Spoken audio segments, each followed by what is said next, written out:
Faz muitos anos que a Rede Manchete faliu e saiu do ar. Mesmo assim, ela nunca foi esquecida e nem poderia, afinal foi uma emissora incrível. E todos têm a mesma dúvida: como pode a Rede Manchete ter quebrado desse jeito? É uma pergunta fácil de ser respondida e ao mesmo tempo difícil. No vídeo de hoje a gente vai focar nas coisas que contribuíram para a ruína da emissora. Mas antes, vire um Formoso ou Formosa, se inscreva no canal, deixe seu gostei embaixo e vamos lá! No dia 5 de junho de 1983, a Rede Manchete entrava no ar. Adolf Bloch investiu 50 milhões de dólares nela. 2 anos depois, a emissora já acumulava no lombo, desde a estreia, um prejuízo de 80 milhões de dólares e uma dívida de 34. Não dava retorno. Para completar, a Manchete tinha um problema bem chato. Era uma emissora voltada para a classe A e B, deixando de lado as classes C e D. Ou seja, não era para todo mundo assistir, era para quem tinha grana. Isso gerava problemas de audiência e com os anunciantes, que deixavam de lado a Manchete e procuravam outras emissoras. A Manchete até tinha, em 1986, uma grana para cobrir os gastos operacionais. Mas sabe o que ela não tinha? Uma fonte de renda para pagar os 50 milhões de dólares investidos nela. Eles gastavam muito dinheiro numa programação que não trazia um retorno financeiro esperado. A Manchete não deveria ter apostado numa programação classe A.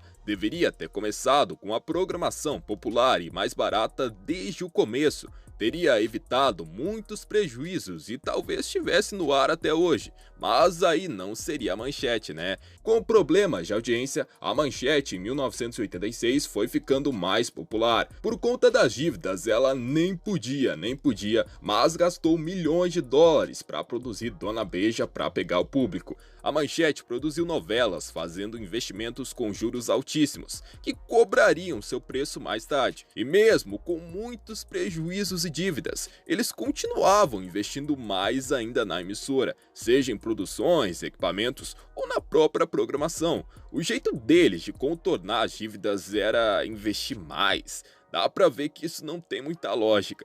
Investir com cautela também poderia ter evitado o fim da emissora. Uma das coisas que ajudou a emissora a entrar numa crise braba foi justamente investir muito dinheiro em superproduções. Investiram em várias, como Kananga do Japão em 1989 e em seguida Pantanal. Eram excelentes e fizeram muito sucesso. O problema de Pantanal, e que muita gente não sabe, é que a Manchete não esperava que fizesse tanto sucesso, e antes de estrear ela cometeu o erro de vender as cotas por um preço incompatível com a audiência que ela teria. Por isso Pantanal não faturou tanto dinheiro quanto as pessoas pensam. Mesmo com uma ótima audiência, a Manchete parecia não saber administrar o próprio sucesso. Pensando em segurar a audiência de Pantanal, ela produziu a novela A História de Ana Raios e Trovão, gastando o dobro do que gastaram em Pantanal. Estreou em dezembro de 1990 e não teve uma audiência horrível, mas ficou bem longe de repetir o mesmo sucesso e ainda estourou o orçamento. Nessa altura, a dívida do canal em 1991 girava em torno de 50 milhões de dólares. A situação financeira não era boa. A Manchete então enfiou na cabeça que tinha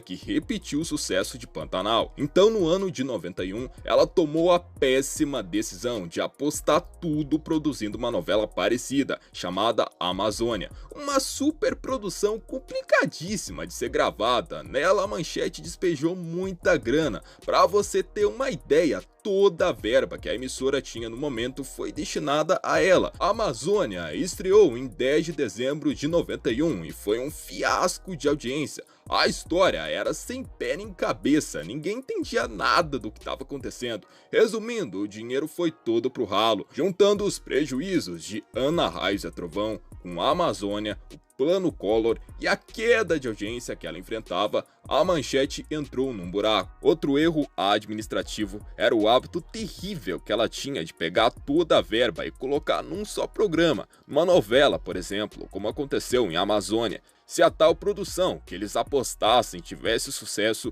toda a Manchete pegava carona nela e ficaria tudo bem. Já se caso desse errado, a emissora perderia tudo, todo o investimento e ficaria endividada, e sem mais nenhum centavo para continuar tocando a programação. Foi exatamente isso que aconteceu. Atolada em dívidas, Adolfo Bloch não teve outra saída a não ser vender a emissora em 92. Ela foi comprada por um cara chamado Hamilton Lucas de Oliveira, dono do grupo IBF, empresa de formulários, no dia 9 de junho de 92. Ele comprou por 70 milhões 49% e passou a administrá-la. O controle do restante seria repassado após o pagamento acabar. E olha, a Manchete, que já não vinha bem, ficou bem pior com essa venda. O grupo já chegou metendo o pé na porta e demitindo 670 funcionários. A situação da emissora agravou-se ainda mais no mês de novembro, quando os funcionários deixaram de receber seus salários e posteriormente entraram em greve. Hamilton ainda nem chegou a pagar a última parcela da venda da emissora para os Bloch. No dia 10 de fevereiro de 93, a Manchete foi invadida por funcionários que transmitiram este aviso: estamos fora do ar por falta de pagamento dos meses de dezembro, janeiro, fevereiro e parte do 13º de 1992. A atitude chegou ao conhecimento do Adolfo Bloch, que entrou na justiça para cancelar a venda e recuperar a emissora. No dia 23 de abril, então presidente Itamar Franco cancelou a venda e devolveu o controle da emissora a Adolfo Bloch. A Manchete voltou, mas também com muitas dívidas novas e mais estrupiada do que antes. Ela entrou no ano de 94 catando os caquinhos no chão e tentando se recuperar. Ela se apoiava no fenômeno Cavaleiros do Zodíaco, televendas e programas policiais. Mas o maior baque ainda tava para chegar. Adolfo Bloch, o dono do canal, fez uma cirurgia para tratar de problemas no pulmão e no coração, e ele infelizmente acabou falecendo aos 87 anos no dia 19 de novembro de 95. Quem assumiu a emissora foi o seu sobrinho, Pedro Jacques Kappeler. A Manchete começou a virar uma emissora mais popular do que já era. Estreou o programa do Raul Gil, o Câmara Manchete e o Na Rota do Crime. Esse último era bem sensacionalista. No final de 96, a Manchete, graças a Chica da Silva e Cavaleiros, estava conseguindo se recuperar. A Manchete, por conta de suas dívidas, seus erros administrativos, já era para ter falido muito antes, mas isso só não aconteceu por conta das novelas como Chica da Silva e Cavaleiros do Zodíaco, que deram uma sobrevida a ela, porque senão já era para ter falido muito antes. Mas o tombo veio rápido. A substituta de Chica da Silva em 97 foi Mandacaru, que derrubou os índices. Nesse mesmo ano, estava rolando a crise financeira asiática, que ajudou a dívida da emissora a aumentar mais ainda. Então a falência da Manchete teve muito a ver também com a situação econômica do país. A Manchete entrou no ano de 98 e o evento mais esperado era a Copa do Mundo. Ela, bem iludida, achou que ia alcançar o segundo lugar, gastando uma grana pesada para transmitir os jogos desde o seu início, em 10 de junho de 1998. Além disso, mandaram 140 profissionais para Paris. A audiência foi horrível e tudo isso prejudicou ainda mais a emissora. Como desgraça nunca vem sozinha, o canal ganhava dinheiro com diversos sorteios através do 0900 e justamente nessa época proibiram o serviço. Em crise, a Manchete cometeu mais um erro, virou seus olhos para as novelas e fez mais um investimento errado. Começou em junho de 98 a gravar Brida, uma novela baseada no best-seller do Paulo Coelho. A Manchete estava cometendo quase que o mesmo erro que cometeu quando fez a Amazônia. Como garantia para atrair os anunciantes, foi firmado pela Manchete um contrato de risco com as agências de publicidade. Se o Ibope de Brida não chegasse a no mínimo 5 pontos, não haveria anúncios na novela. Com alto investimento, Brida estreou em 11 de agosto. Foi um fiasco. Registrava uma miséria de audiência, 2 pontos. A Manchete, fez de tudo, mudou de horário, personagens. Como a novela custou os olhos da cara e ela ainda perdeu os anunciantes, a Manchete agora não tinha mais nenhum recurso financeiro. Sem dinheiro, teve que tirar vários programas do ar, como o Domingo Total, perdeu afiliadas, demitiu funcionários, apresentadores. Ainda por cima, em outubro de 98, os atores de Brida processaram a Manchete. Sem ter muito o que fazer, a Manchete encerrou a novela onde estava, sem nem gravar um final direito. No dia 23 de outubro, a novela acabou com cenas de arquivo. O locutor da emissora narrou o destino final dos personagens. No dia 26, eles botaram uma reprise de Pantanal. Pelo menos levantou a audiência. A Manchete entrou no ano de 99 totalmente desgastada e sem força nenhuma. Atrasando os salários, os funcionários passavam fome e acampavam na frente do canal.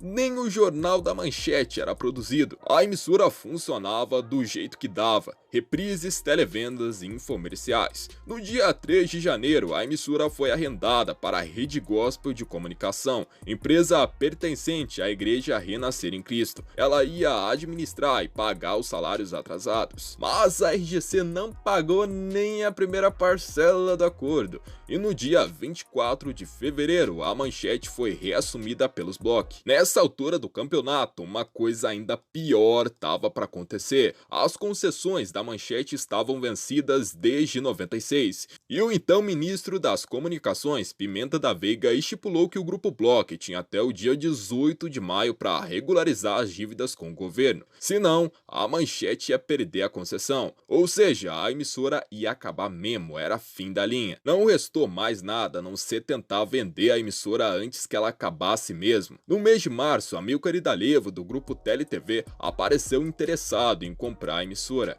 A negociação quase que não aconteceu por conta do Hamilton Lucas, que fez de tudo para prejudicar. A Manchete foi dividida em duas. A concessão foi vendida para o Dalevo, que montou a Rede TV ao lado de Marcelo de Carvalho.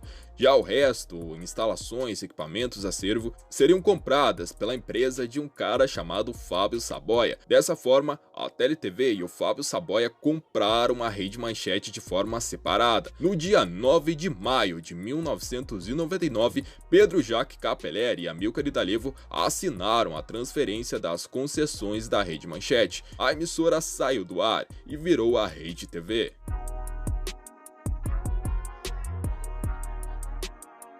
São muitas coisas que acabaram com a emissora. Uma das principais razões, além da má administração para a decadência da Manchete, foram as crises e a situação financeira do próprio país. O Plano Collor, a inflação, a desvalorização da moeda, isso ajudou as dívidas da emissora a se multiplicarem, sem contar os empréstimos que a Manchete andou pegando. Mas o pior mesmo é um erro administrativo que é muito apontado. Inclusive foi dito nesse vídeo que era o hábito que a Manchete tinha de pegar toda a verba e concentrar numa produção que podia dar errado. E o que mais rolou foram investimentos que deram errado e só desgraçaram a emissora. A Copa, a novela Amazônia, Brida, a má administração, esse hábito de concentrar os investimentos em um programa só. Não tem emissora que resista. Ainda por cima, tem o coitado do Adolfo Bloch, que infelizmente faleceu. A venda para o grupo IBF, que foi outra coisa que só serviu para agravar a situação. É uma infinidade de coisas, de situações que destruíram a emissora. A Manchete pode ter acabado, mas a história dela nunca vai se apagar.